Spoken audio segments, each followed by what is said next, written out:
ಇನ್ನು ಈ ರೀತಿ ವಿಪರೀತ ಮಳೆಯಾದಂಥ ಸಂದರ್ಭದಲ್ಲಿ ಕಡಲ ಕೊರೆತ ಕೂಡ ಶುರು ಆಗಿಬಿಡುತ್ತೆ. ಯಾಕಂದರೆ ವಿಪರೀತ ಪ್ರಮಾಣದಲ್ಲಿ ನೀರು ಹರಿಯುತ್ತೆ. ನೀರು ಹರಿದಂಥ ಸಂದರ್ಭದಲ್ಲಿ ಸುಮ್ಮನೆನೇನಾ ಸುತ್ತಮುತ್ತಲಿನ ಮಣ್ಣನ್ನೆಲ್ಲ ಸಡಿಲ ಮಾಡುತ್ತೆ. ಜೊತೆಗೇನು ಅಂದರೆ ಈ ದೊಡ್ಡ ಮಟ್ಟದಲ್ಲಿ ಕಡಲಾರ್ಭಟ ಶುರುವಾಗುತ್ತೆ. ಎತ್ತರಕ್ಕೆ ಬರ್ತಿರುವಂಥ ಅಲೆಗಳ ಆರ್ಭಟ ಇನ್ನು ಹೆಂಗೆ ಕತೆ ಅಷ್ಟೇ. ಹೀಗಾಗಿ ವಿಪರೀತ ಕಡಲ ಕೊರೆತ, ದೊಡ್ಡ ಮಟ್ಟದಲ್ಲಿ ಅಲೆಗಳು ಬರ್ತಾ ಇವೆ, ರಕ್ಕಸ ಅಲೆಗಳು.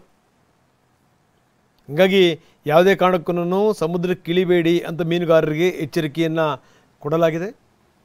ನಾವು ತೋರಿಸ್ತಾ ಇದ್ದೀವಿ ಪಡುಕೆರೆ ಬೀಚ್, ಉಡುಪಿಯ ಪಡುಕೆರೆ ಬೀಚಿನ ದೃಶ್ಯಾವಳಿಗಳನ್ನು ನಾವು ತೋರಿಸ್ತಾ ಇದ್ದೀವಿ. ನಮ್ಮ ಪ್ರತಿನಿಧಿ ಅಲ್ಲಿಂದ ಒಂದು ಪ್ರತ್ಯಕ್ಷ ವರದಿ ಕೊಟ್ಟಿದ್ದಾರೆ, ಬನ್ನಿ ನೋಡೋಣ. ಉಡುಪಿ ಜಿಲ್ಲೆಯಲ್ಲಿ ಮಳೆಯ ಆರ್ಭಟ ಜೋರಾಗಿದೆ. ಇದರ ಜೊತೆಗೆ ಸಮುದ್ರದ ಅಲೆಗಳ ಅಬ್ಬರವು ಕೂಡ ಜೋರಾಗಿರುವಂಥದ್ದು. ನಾವೀಗ ಉಡುಪಿ ನಗರದ ಹೊರವಲಯ ಆಗಿರುವಂಥ ಪಡುಕೆರೆ ಬೀಚ್ ಪಕ್ಕದಲ್ಲಿದ್ದೇವೆ.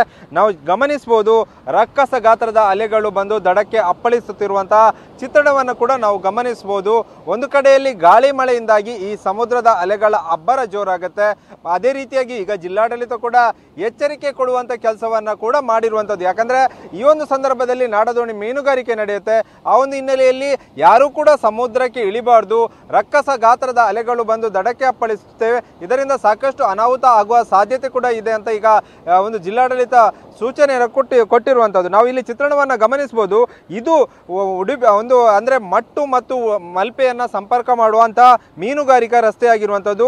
ರಕ್ಕಸ ಗಾತ್ರದ ಅಲೆಗಳು ಬಂದು ರಸ್ತೆಗೆ ಅಪ್ಪಳಿಸುವುದರಿಂದ ಇಲ್ಲಿ ಅಂದರೆ ಒಂದು ತಡೆಗೋಡೆಯನ್ನು ಏನು ಹಾಕಲಾಗಿದೆ ಅದೆಲ್ಲವೂ ಕೂಡ ಈಗ ಸಮುದ್ರ ಪಾಲಾಗ್ತಿರುವಂತಹ ಚಿತ್ರಣವನ್ನು ಕೂಡ ನಾವು ಗಮನಿಸಬಹುದು.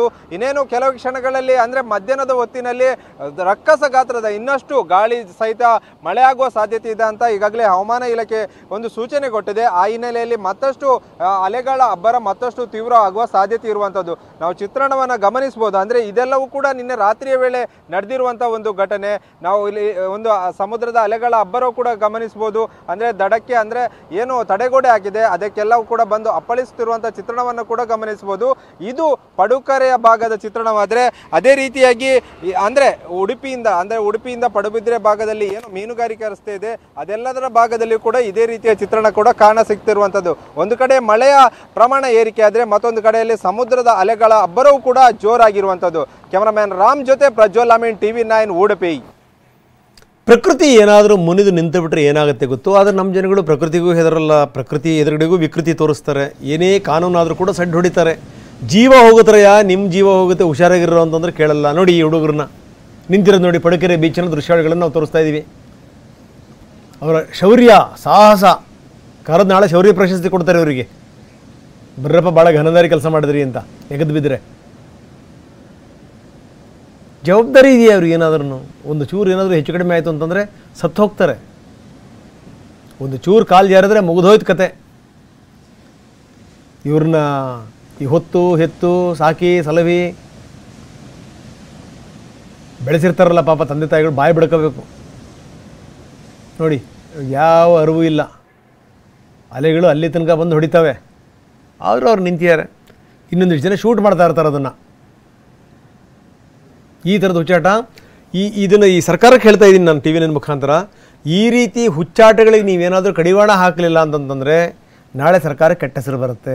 ಈ ರೀತಿ ಏನಾದರೂ ಯಾರಾದರೂ ಒಂದು ಕಡೆಗೆ ಸ್ಥಳ ಪ್ರವೇಶ ಮಾಡಿದರೆ ಅವ್ರನ್ನ ಒದ್ದು ಒಳಗಡೆ ಹಾಕಲಿಲ್ಲ ಅಂತಂತಂದರೆ ನಾಳೆ ಕಷ್ಟ ಆಗುತ್ತೆ.